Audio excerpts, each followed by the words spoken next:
আসসালামু আলাইকুম ওয়া রাহমাতুল্লাহি ওয়া বারাকাতুহু।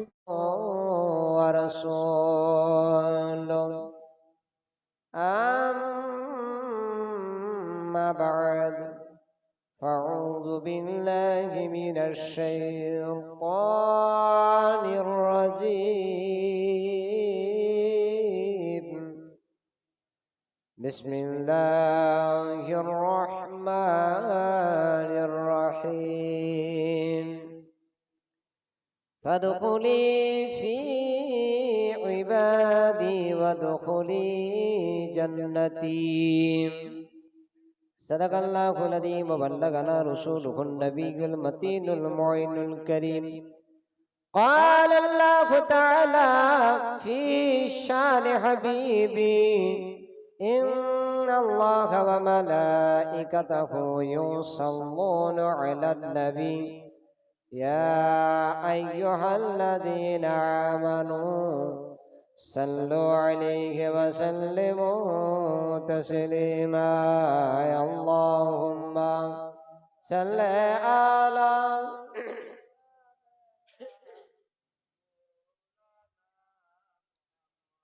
وعلى آل سيدنا وعلى آل سيدنا মনে বড়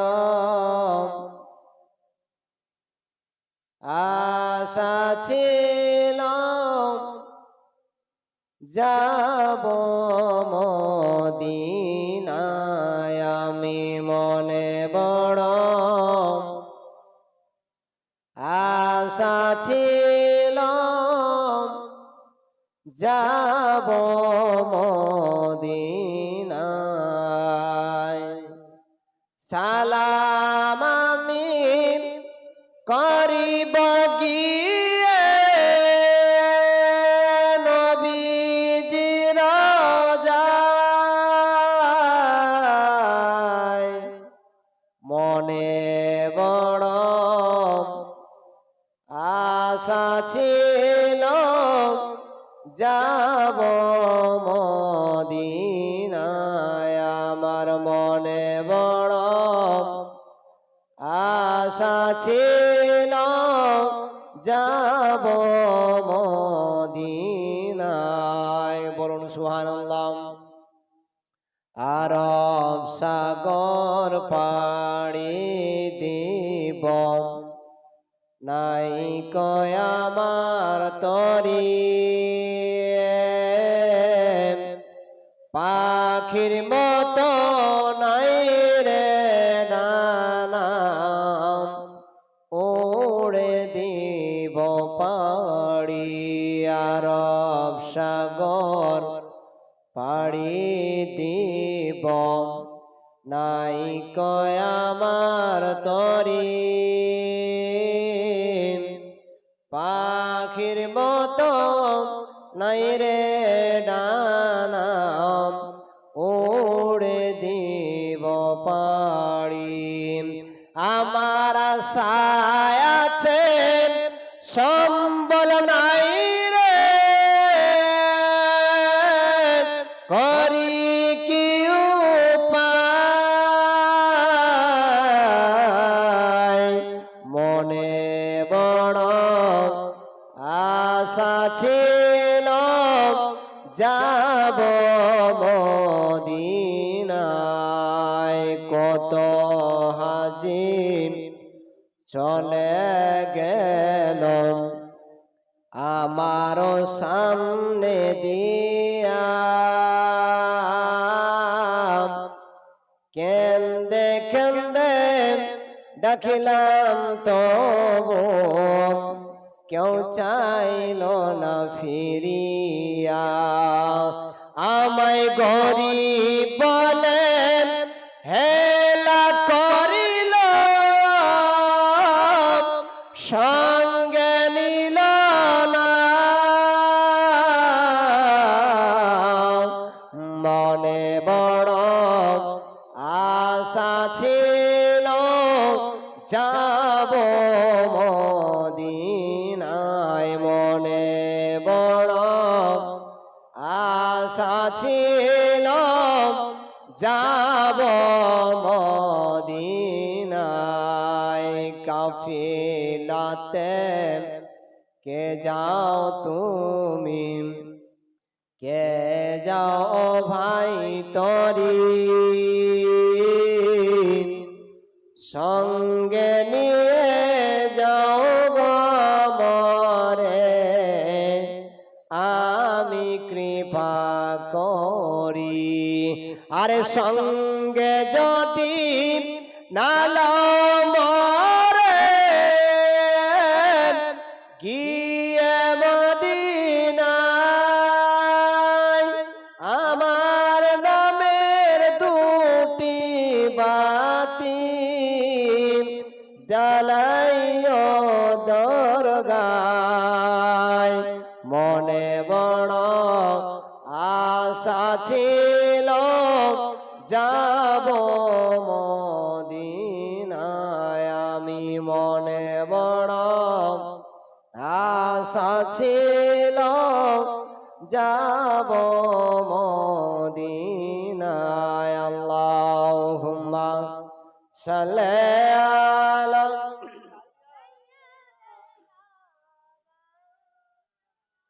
মুহাম্মাদ ওয়া আলা আলি সাইয়্যিদিনা ওয়া আলা আলি সাইয়্যিদিনা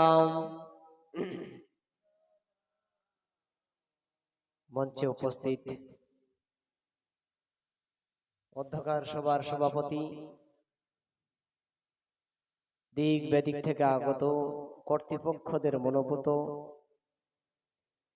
বাবা ও ভাই পর্দানাশী মা ও বোন সন্তান সমতুল্য কচি কাঁচা বাচ্চা বাচ্চিরা সর্বাগ্যে জানাই আমার আন্তরিক সালাম আসসালামু আলাইকুম ওয়া রাহমাতুল্লাহি ওয়া বারাকাতুহু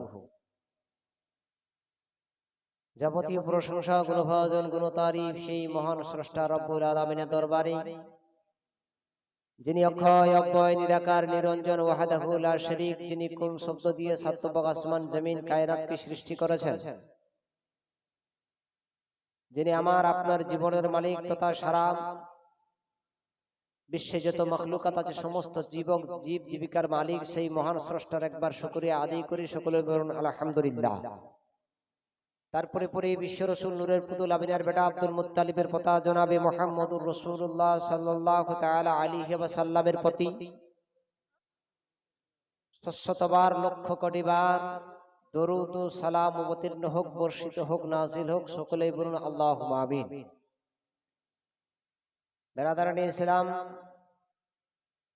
আমি মহিমান্বিত গ্রন্থ কোন গ্রন্থ থেকে আয়াত পড়েছি গ্রন্থ মানে হলো বই বুক যাকে বলা হয় ইংরেজি থেকে আমি কোন এমন গ্রন্থ থেকে আয়াত পড়েছি যে আজ পৃথিবীর মধ্যে কোন রাইটার্স কোন কবি কোন মুসান্নিফ কোন লেখক আজ অবধি নিজের কোন কিতাবকে নিয়ে তারা চ্যালেঞ্জ অ্যাকসেপ্ট করতে পারে নাই যে আমি একটি কিতাব লিখেছি যেই কিতাবের মধ্যে কোনো ভুল নেই কেউ চ্যালেঞ্জ করতে পারে নাই কিন্তু আমার মহান আল্লাহ রাব্বুল আলামিন 23 বছর ধরে গাড়ি ঘেরার প্রান্তরে আমার নবী মুস্তাফার উপরে যে কিতাবটা আপনার নাজিল করলেন যেই গ্রন্থটাকে আমার রাসূল সাল্লাল্লাহু আলাইহি সাল্লামকে উপহার দিলেন সেই পবিত্র আল গ্রন্থ থেকে আল্লাহ প্রথম চ্যাপ্টারে আল্লাহ একমাত্র দুনিয়ার মানুষদের জন্য চ্যালেঞ্জ ছুড়ে দিলেন যে জালিকাল কিতাবুল লা রাইবা ফি এমন একটা গ্রন্থ যেই গ্রন্থের মধ্যে কিঞ্চিত কোনো ভুল এবং সন্দেহের অবকাশ নেই বলে সুবহানাল্লাহ ওই কিতাবটার নাম কি ভাই আল কোরআন কেউ কোরআন বলে ডাকি কেউ আল কোরআন বলি কেউ শিফা বলি কেউ কোরআন মাজিদ কেউ কোরআন শরীফ ইত্যাদি ইত্যাদি আমরা বলে থাকি ঠিক কি না তো সেই পবিত্র আল কোরআন থেকে একটি আয়াত তুলে ধরেছি আল্লাহ রাব্বুল আলামিন বলছেন ফাদখুলি ফি ইবাদি ওয়াদখুলি জান্নাতি বলুন জোরে সোরে সুবহানাল্লাহ। আল্লাহ বলছেন ফাদখুলি ফি ইবাদি, যে ব্যক্তি ইবাদতের মধ্যে নিযুক্ত হয়ে গেল, যে ব্যক্তি ইবাদতের মধ্যে নিজের জীবনকে অর্পণ করলো, ওয়াদখুলি জান্নাতি, আমি আল্লাহ তাকে জান্নাতের দরজা খুলে দিলাম। বলুন সুবহানাল্লাহ। এই আয়াত থেকে এটাই প্রমাণিত যে ফাদখুলি ফি ইবাদি ওয়াদখুলি জান্নাতি, যে ব্যক্তি ইবাদতে নিযুক্ত হলো সেই ব্যক্তি জান্নাতে দাখিল হয়ে গেল। এই আয়াতের পরিপ্রেক্ষিতে আমরা এটাই বুঝতে পারলাম যে ব্যক্তির জীবনে ইবাদত নাই সেই ব্যক্তির জিন্দেগিতে আপনার জান্নাতও নাই, ঠিক কিনা? কোন একজন শায়ের বলছে যে जहां जिक्र हबीब होता है खुदा खुद करीब होता है और उस महफिल में बैठने वाला खुश नसीब होता है। बोलो सुभान अल्लाह। এখানে জিকিরে হাবিব বলতে আমার রাসূল সাল্লাল্লাহু তাআলা আলাইহি ওয়াসাল্লামের আদর্শ, আমার রাসূলের বাণী এবং তার সাথে আল্লাহর কোরআন এর আলোচনা যখন এই পরিপ্রেক্ষিতে এই মাহফিলের মধ্যে হবে, এই জায়গাটা হতে পারে খিজুরকুড়ি বা ঢিটোলের সরজমিন, কিন্তু যতক্ষণ আলোচনা আলোচিত হবে ততক্ষণ জান্নাত হবে। বলুন সুবহানাল্লাহ। জান্নাতের একটা টুকরা হয়ে যাবে, জান্নাতের একটা বাগিচা হয়ে যাবে। আর এই জান্নাতের বাগিচাতে যারা আসবে বসবে সবারে আল্লাহ ভাগ্য কিসমত পরিবর্তন করবে। বলুন সুবহানাল্লাহ। আর ভাগ্য পরিবর্তন করারই রাত। আজকের রাত্রিটা কি? লাইলাতুল বরাত বলা হয়, শবে বারাত। আজকের রাত্রিটার কত ফজিলত, কত বরকত আছে। যেই বরকত, যেই ফজিলত আছে, সেই ফজিলত গুলো আমরা আজকে এই সামিয়ানার নিচে পাবো ইনশাআল্লাহ। তো বলতেছিলাম যে এইখানে রসুলের এবং আল্লাহর আলোচনা হবে, সেই জায়গাটা হতে পারে খিজুরকুড়ির জমিন, কিন্তু ওই জায়গাটা যতক্ষণ কোরআন ও হাদিসের আলোচনা হবে ততক্ষণ পর্যন্ত জান্নাতের একটা জায়গা হয়ে যাবে এবং বাগান হয়ে যাবে। বলুন সুবহানাল্লাহ। কবি বলছেন, শোনো মুসলমান নবীর জয়গান, এই খিজুরকুড়ি এলাকাবাসী সবাই ভাগ্যবান। খিজুরকুড়ি এলাকাবাসী সবাই ভাগ্যবান। আসিল যারা এই মাহফিলে, বসিল যারা এই মাহফিলে, আসিল যারা এই মাহফিলে, বসিল যারা এই মাহফিলে, সবাই একসাথ। শোনো মুসলমান নবীর জয়গান, এই খিজুরকুড়ি এলাকাবাসী সবাই ভাগ্যবান। খিজুরকুড়ি এলাকাবাসী সবাই ভাগ্যবান। এই মাহফিলের মধ্যে আসলে কি উপকার হবে বলছেন? জান্নাতের বাগানে এলে গুনাহ ঝরে যায়, জাহান্নামী হয় কেউ জান্নাতি যে হয়। জান্নাতের বাগানে এলে গুনাহ ঝরে যায়, জাহান্নামী হয় কেউ জান্নাতি যে হয়। জান্নাতেরই খবর পেতে, জান্নাতেরই খবর পেতে এসো মুসলমান। শোনো মুসলমান নবীর জয়গান, এই খিজুরকুড়ি গ্রামবাসী সবাই ভাগ্যবান। খিজুরকুড়ি এলাকাবাসী সবাই ভাগ্যবান। আসিল যারা এই মাহফিলে, বসিল যারা এই মাহফিলে, আসিল যারা এই মাহফিলে, বসিল যারা এই মাহফিলে, সবাই একসাথ। শোনো মুসলমান নবীর জয়গান, খিজুরকুড়ি এলাকাবাসী সবাই ভাগ্যবান। আল্লাহুম্মা সাল্লি আলা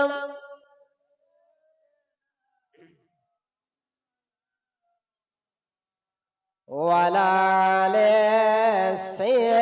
নাম।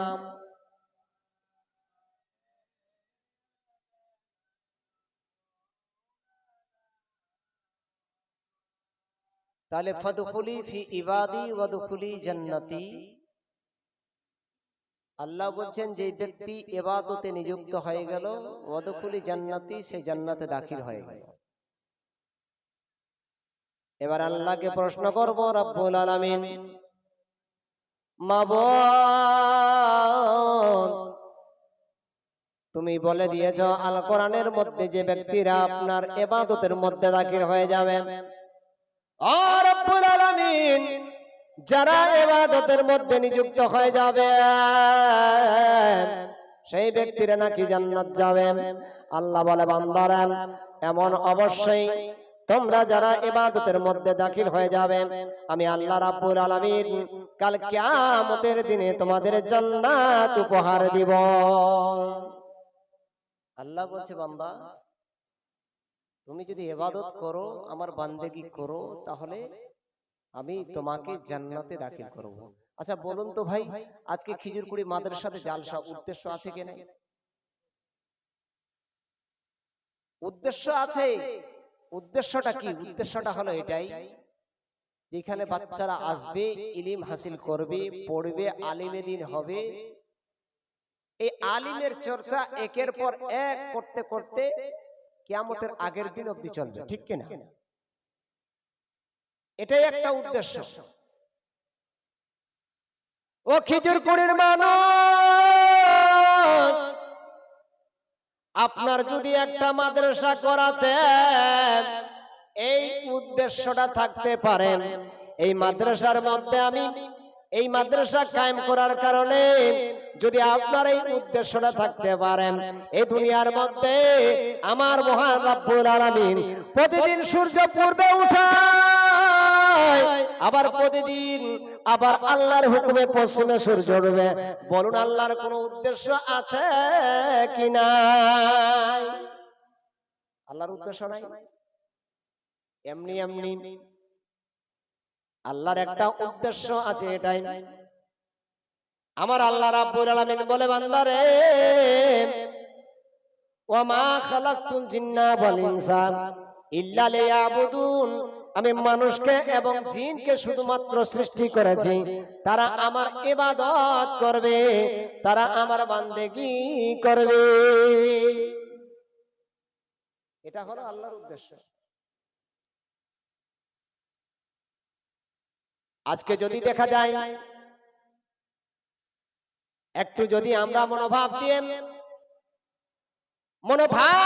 আমরা গ্রামগুলোর মধ্যে যদি একটু আমরা ভেরিফাই করি, তাহলে আমরা এটাই দেখতে পাই, যারা গরিব গরাবা ব্যক্তি হয়, যারা গরিব মানুষ হয়, তাদের খোদার ভয় তাদের দিলের মধ্যে বেশি পাওয়া যায়, তাদেরকে নামাজে, তাদেরকে কালামে বেশি পাওয়া যায়। দেখবেন যারা গরিব মানুষ তারাই নামাজে বেশি, কিন্তু যারা আমির লোক তাদের মনের মধ্যে ভয়টা খুব কম। ও খেজুরকুড়ির মানুষ, আমার বিশ্ব নবী সাল্লাল্লাহু তাআলা আলাইহি ওয়াসাল্লাম এমন একটি কথা বলে গেছে দুনিয়ার মানুষের জন্য। আমার নবী বলেছে, আমার উম্মত উম্মতিরা, আপনার কি বলছে, হাসরের দিনে একটি আমির ব্যক্তির থেকে 40 বছর আগে একটা গরিব জান্নাতে যাবে। একটা গরিব যাবে আগে। কেন? যারা গরিব তাদের হিসাব নিকাশ কম, যাদের অট্টালিকা অর্থ টাকা পয়সা প্রাচুর্য আছে তাদের হিসাব নিকাশ বেশি। আমার রাসূল পাক সাল্লাল্লাহু তাআলা আলাইহি ওয়াসাল্লাম বললেন, ও আমার উম্মত উম্মতি, কাল হাসরের দিনটা যেদিন কায়েম হয়ে যাবে, সেই দিন তোমার আল্লাহ রাব্বুল আলামিন একের পর একটা করে হিসাব নেবে। ওয়া মাইয়ামালু মিসকালা জাররাতিন, আল্লাহ রাব্বুল আলামিন তোমার সরিষার দানার মতো যদি একটা তুমি পরিপূর্ণ ভালো কাজ করো, সেই কাজটার আল্লাহ তোমাকে হিসাব দেখিয়ে দেবেন। ও দুনিয়ার মানুষ, শুধু তাই নয়, তোমরা যদি একটা সরিষার দানার মতো খারাপ কাজ করে থাকো, এটা আমার আল্লাহ তোমাকে দেখিয়ে দিবে।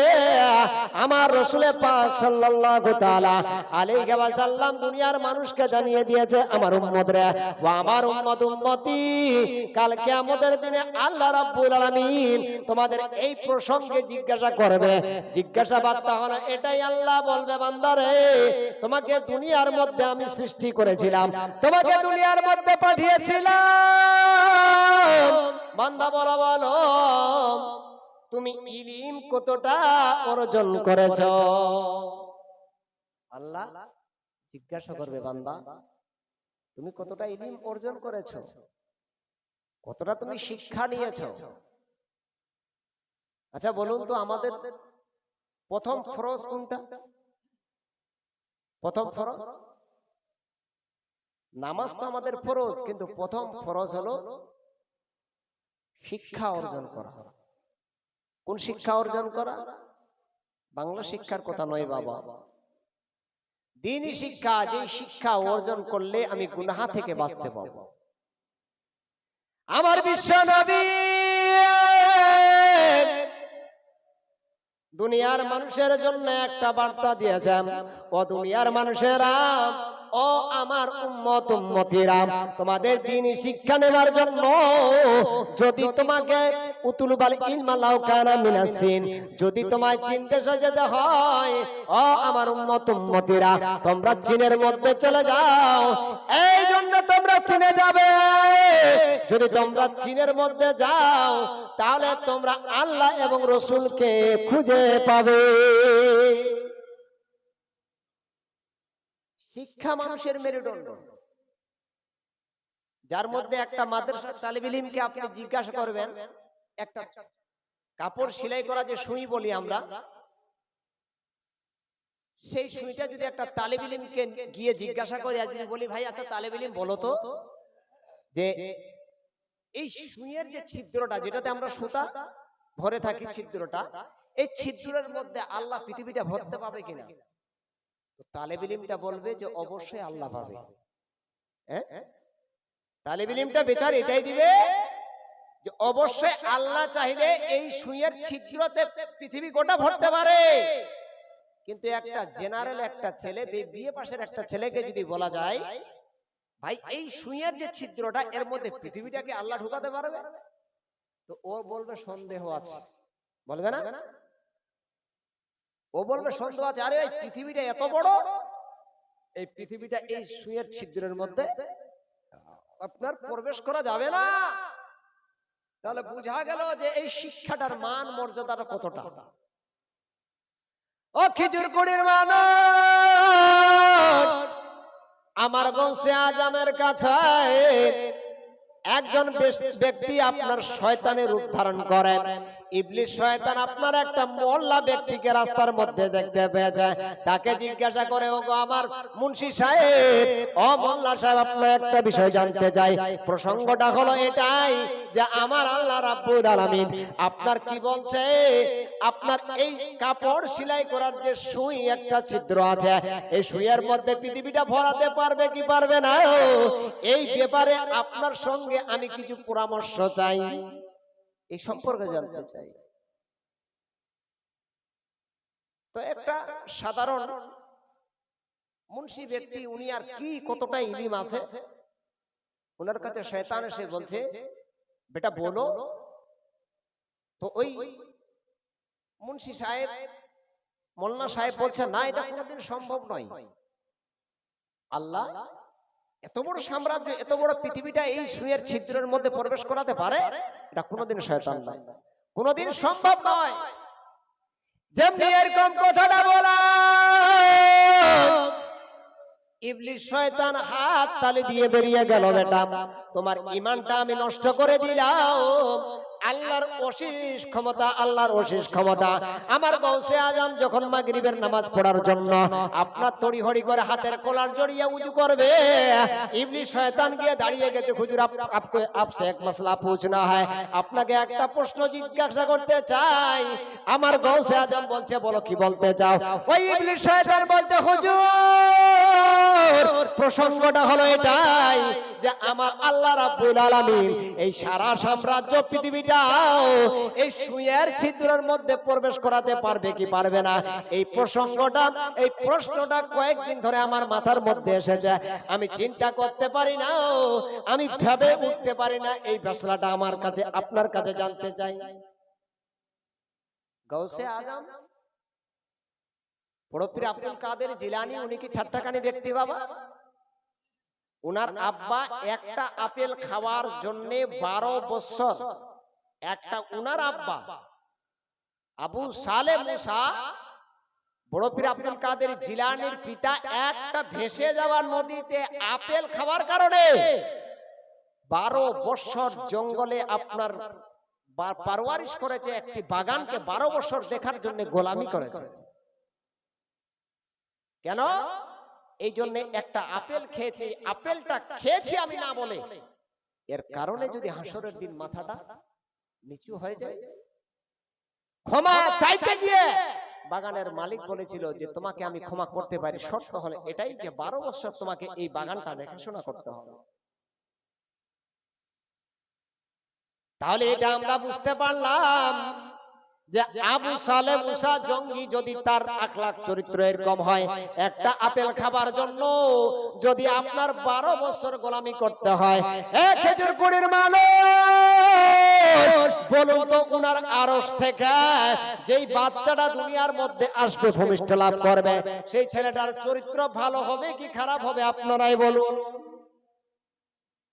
গাছ ভালো হলে ফল ভালো, ঠিক কিনা বাবা? ঠিক কিনা? আচ্ছা বলুন তো, আমাদের ঝড় বৃষ্টিতে আম পড়ে, আমরা আম কুড়াই না? কুড়ান কিনা? একটু কথা বলেন, মাত্র কয়েকটা মিনিটের জন্য এসেছি বাবা। আমরা ঝড় বৃষ্টিতে আম যখন গাছ থেকে পড়ে যায়, আমগুলো আমরা কুড়াই, আমরা কুড়িয়ে কি করি? খাই, ব্যবহার করি, আর যা ইচ্ছা তাই করি। কোনোদিন কি গাছের মালিক আমাদের বকা দেয়? বকেছে, মেরেছে, কিন্তু আমটা গাছ থেকে পড়লো না, আপনি গাছে চড়ে বেগ ভরে পারলেন, নিচে নামলেন, মালিক দেখতে পেল, আপনাকে ছাড়বে? ছাড়বে না। কেন ছাড়বে না? এই জন্য আপনাকে ছাড়বে না যদি মালিক, বর্তমান আমাদের আপনার পরিবেশ হলো এটাই, যদি গাছটার মধ্যে আমটা ঝুলে থাকে, সেই আমটা মালিকের এখতিয়ারের মধ্যে হয়ে গেল, কিন্তু ওই গাছের আমটা যখন ওই ঝড় বৃষ্টির মধ্যে ছুটে পড়ে যাবে, মালিক যদি দেখে ফালা ব্যক্তিটা কুড়িয়ে পেল, তবু মালিক তাকে গালাগালি করবে না। এই জন্য করবে না যে ওটা হলো ওই আমটা ঝড় বৃষ্টিতে পড়ার কারণে সেই আমটা আপনার মালিকের এখতিয়ারের বাইরে হয়ে গেছে, মালিকের এখতিয়ারের বাইরে হয়ে গেছে। একটা আপেল নদীতে পড়েছে, জল দিয়ে ভেসেছে, আবু সালে মুসা জঙ্গি গৌসে আজমের বাবা আপেলটা খাওয়ার কারণে না বলে খেয়েছি, 12 বছর গোলামি করেছেন। উনার আরশ থেকে যদি গৌসে আজম জন্ম নেবেন, তো গৌসে আজমের চরিত্র কতটা হবে?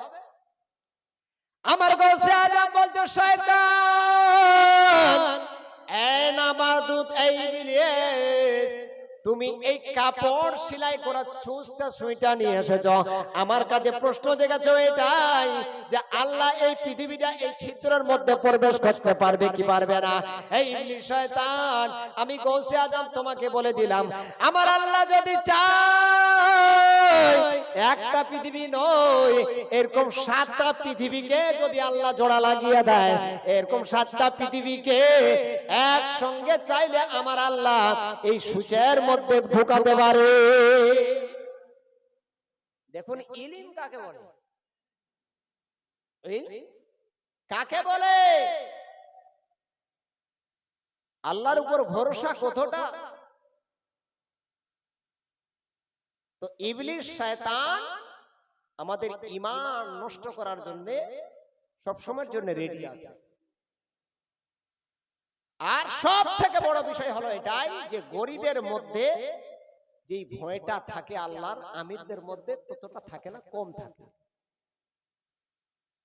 ইতিহাস করলে প্রমাণ পাওয়া যায়, সালবা নামে একজন ব্যক্তি আমার নবীর সাহাবী, হযরতে সালবার ইতিহাস এটাই রয়েছে যে সালবাকে আপনার মসজিদের কবুতর বলা হয়, কবুতর।